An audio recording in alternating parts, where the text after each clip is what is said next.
आस्तिक classes के official YouTube channel में आप लोगों का स्वागत है। तो कुछ रेजिस्टेंस के क्वेश्चंस हम लोग और देख लेते हैं। हमारा पहला क्वेश्चन है कि एक सर्किट दिया गया है, उस सर्किट का बिंदु ए व बी के बीच तुल्य प्रतिरोध ज्ञात करना है। ठीक है, सर्किट को ध्यान से देखते हैं। इस सर्किट में यहाँ पर हमारे 3 रेजिस्टेंस हैं, तीनों पैरेलल हैं। यहाँ 2 रेजिस्टेंस हैं, ये दोनों पैरेलल हैं। पहले हम इसी पार्ट की बात करते हैं। तो सबसे पहले ये तीनों जो रेजिस्टेंस है इन्हें देखते हैं हम लोग।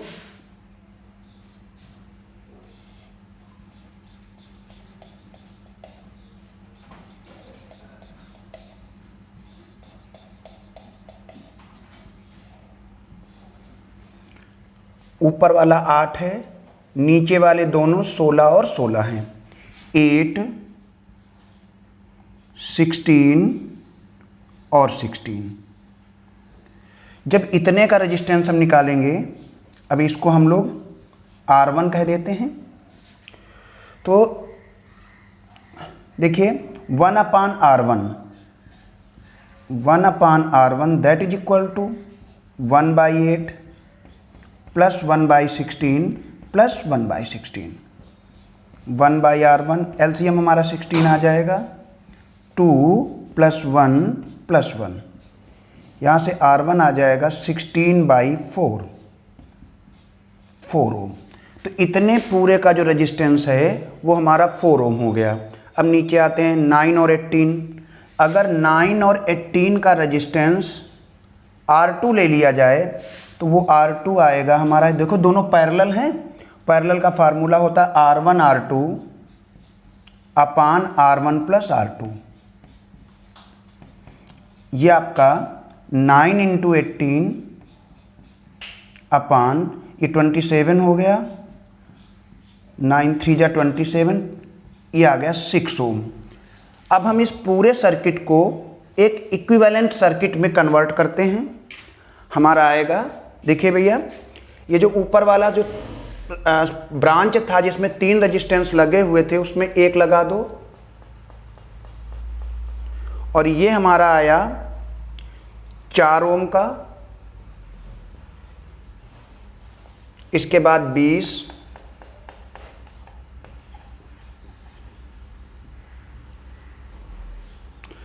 इस 9 और 18 जो कि पैरेलल थे इनका इक्विवेलेंट रेजिस्टेंस आया 6 ओम। इसके बाद एक और 6,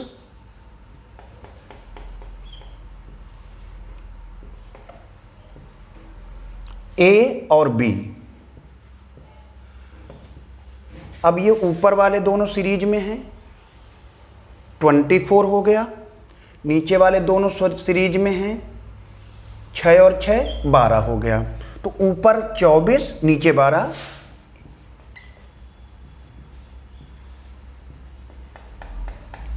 चौबीस ऊपर वाले का और 12 नीचे वाले का। ए बी, ये 24 ओम, ये 12 ओम।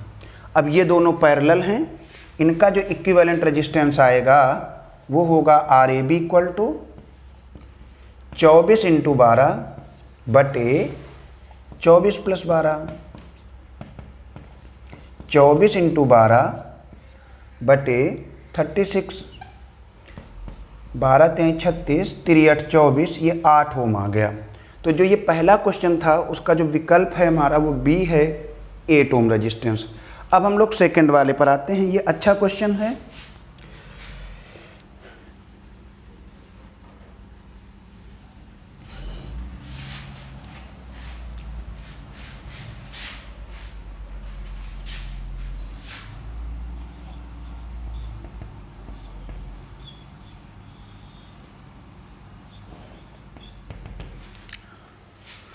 देखिए जो सर्किट है उस सर्किट को पहले एक बार ड्रा करते हैं हम लोग।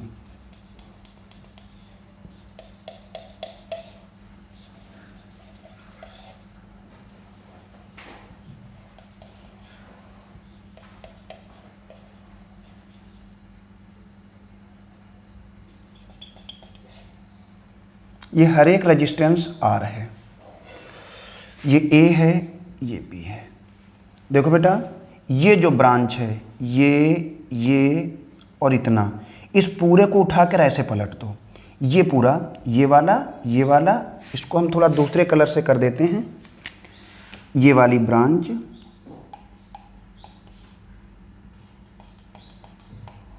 इतना, इसको उठा के इस तरफ ले आओ, और केवल जो ये बी वाली ब्रांच है इसको उठा के इस तरफ ले जाओ।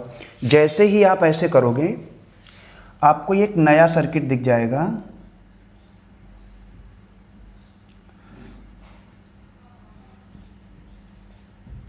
उसमें ये तीनों साइड एज इट इज रहेंगी,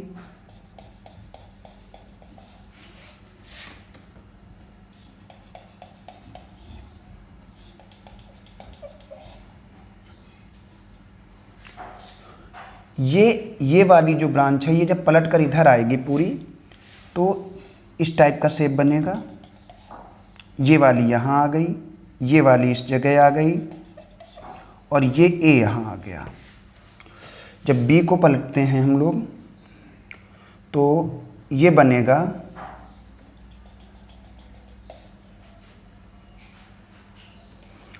एक मिनट बेटा, यहाँ पर रेजिस्टेंस नहीं है हम लोगों का।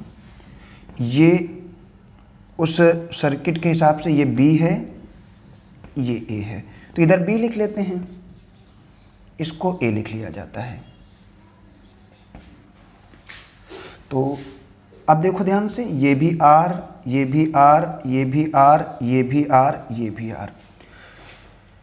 अब अगर इस तरफ के रेजिस्टेंसेस का रेशियो देखा जाए तो इस तरफ के रेजिस्टेंसेस के रेशियो के इक्वल होगा। तो जैसे हम लोग लिखते हैं ना P बाई क्यू, ये भी 1 आएगा, R बाई एस ये भी 1 आएगा।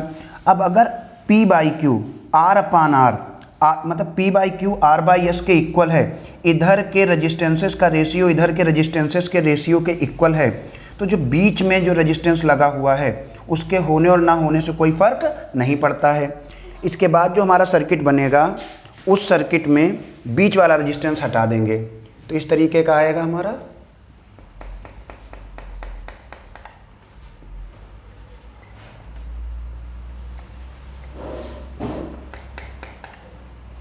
ये R, ये R, ये R और ये R, ये B और ये A। अब ये दोनों सीरीज में 2R हो गया, ये दोनों सीरीज में 2R हो गया, और 2R और 2R आपस में पैरेलल हो गए।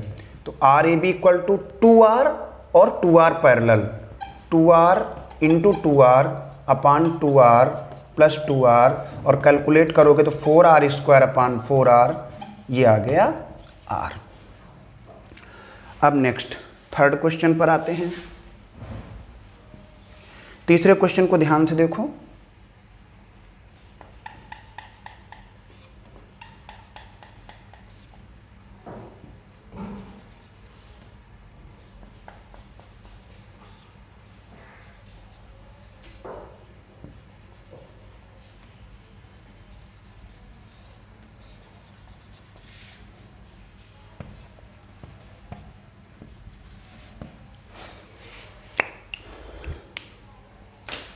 अब इसके लिए हम लोग करंट डिस्ट्रीब्यूशन कॉन्सेप्ट लगाते हैं। ये क्या होता है?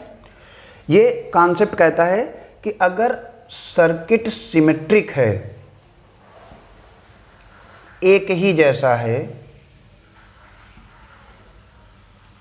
इस बीच वाली ब्रांच के इधर देखो तब भी सर्किट वैसा ही है, इधर देखो तब भी सर्किट वैसे ही है।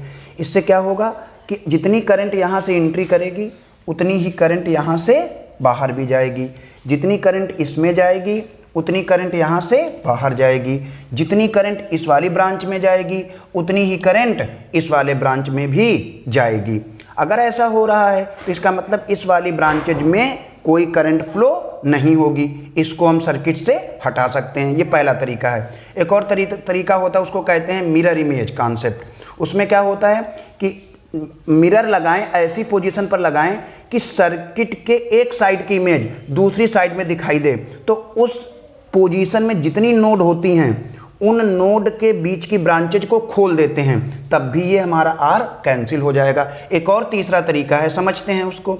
अगर हम ऊपर वाले सर्किट को देखें तो व्हीटस्टोन ब्रिज जैसा दिख रहा है। व्हीटस्टोन ब्रिज जैसा है तो जितना वोल्टेज इसका होगा उतना ही वोल्टेज इसका होगा, कोई करंट फ्लो नहीं करेगी। ऊपर वाले को छिपा लें, जितना वोल्टेज इसका होगा उतना ही वोल्टेज इसका होगा, बीच वाले में कोई करंट फ्लो नहीं करेगी। इसका मतलब ये हुआ कि तीनों तरीके से हमने एक चीज़ समझी कि ये जो ब्रांच है उस ब्रांच में करंट नहीं बहती, और जिस ब्रांच से होकर करंट नहीं बहती उस ब्रांच का रेजिस्टेंस में, मतलब करंट के चलने में कोई रेजिस्टेंस ऑफर भी नहीं किया जाता, इसलिए उस रेजिस्टेंस को सर्किट से हटा देते हैं। अब हमारे पास 3 ब्रांच बची, इसका 2R, इसका 2R, इसका 2R, वो तीनों पैरेलल।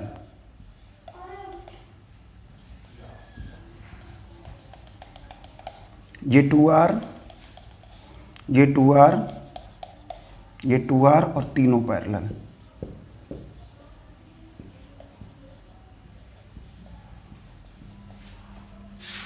तो 1/RAB equal to 1/2R, 1/2R, 1/2R, ये आएगा 3/2R, और जब पलट दोगे तो RAB इक्वल टू आएगा 2R/3। तो ये थर्ड क्वेश्चन का सलूशन हो गया। तो इसके हिसाब से आंसर इसका आया 2R/3। चौथे क्वेश्चन पर आते हैं, इसको यहीं देख लिया जाता है।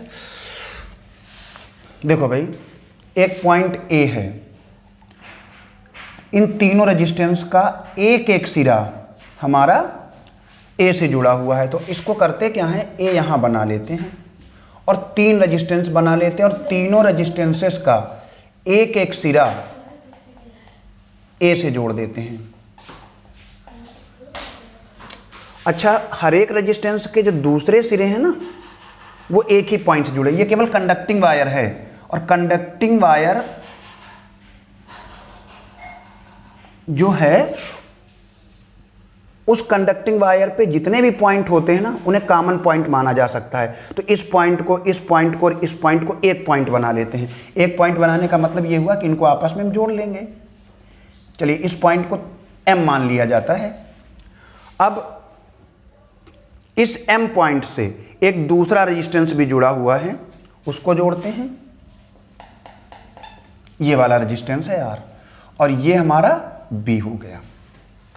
तो 3 रेजिस्टेंस पैरेलल हो गए और एक रेजिस्टेंस उनके साथ सीरीज में हो गया। इन तीनों रेजिस्टेंस का इक्विवेलेंट आएगा R/3, ये R, और इनका तीनों का आया R/3 AB। अब ये किस में हो गए, सीरीज में। तो RAB equal to R plus R/3 कितना हुआ, 4R/3। अब इस लास्ट क्वेश्चन को हम लोग देखते हैं। ये बहुत अच्छा क्वेश्चन है। ये क्वेश्चन क्या कह रहा है,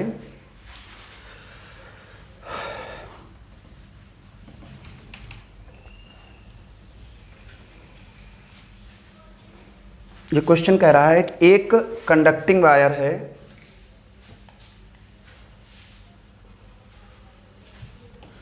जिसका प्रतिरोध R है, इसे मोड़कर समबाहु त्रिभुज बना देते हैं, इक्विलेटरल ट्रायंगल। अब भाई, जब इक्विलेटरल ट्रायंगल बनाएंगे तो चाल जो तार है ना हमारा, उसके 3 भाग हो जाएंगे।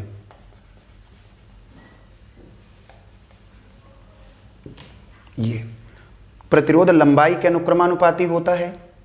तो अगर इसके 3 खंड करें तो तीनों खंडों का प्रतिरोध भी 1/3 हो जाएगा। 1/3 का मतलब R/3, बीच वाला भी R/3 और ये R/3।